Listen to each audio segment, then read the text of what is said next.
ছাত্রী সংস্থার মেয়েরা অশ্লীল কাজের সাথে জড়িয়ে পড়ে না কেন? এর কারণটা কি? আসলে আমি যদি খুব সাধারণ একটা কথা দিয়ে বলি, সেটা হচ্ছে সৎ সঙ্গে স্বর্গবাস, অসৎ সঙ্গে সর্বনাশ। আপনি কাদের সাথে চলাফেরা করছেন, এটা খুব বড় একটা ইস্যু।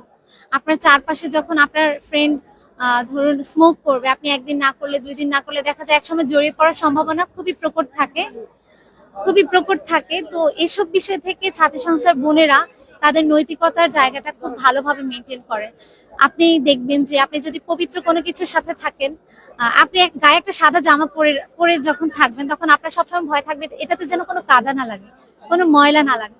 তো হচ্ছে এখানে আমরা সবসময় লালন করি ইসলামকে, কোরআনকে, হাদিসকে। তো আমরা অবশ্যই চাইবো আমাদের সাথে এমন কিছু না হোক যেটা ইসলাম আহ বিধ্বংসী বা হচ্ছে ইসলামের সাথে সাংঘর্ষিক।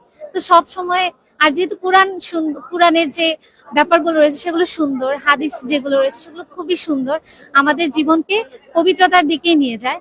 তো আমরা যেহেতু সেগুলোই লালন করি, আমরা সব সময় চাই এমন কোনো কিছু আমি না করি যেটা হচ্ছে আমাকে ইসলাম বিমুখ করে দেবে, কিংবা আমি যে আসলে ইসলাম লালন করি এই ব্যাপারটাকে প্রশ্নবিদ্ধ করবে।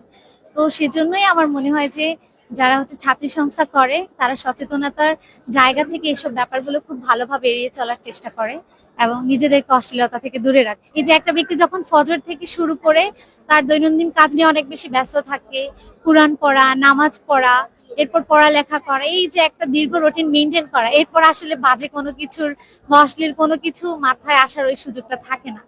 তো সেজন্য আমার মনে হয় যে ছাত্র সংস্থা আসলে এইসব ব্যাপারগুলো থেকে দূরে থাকে।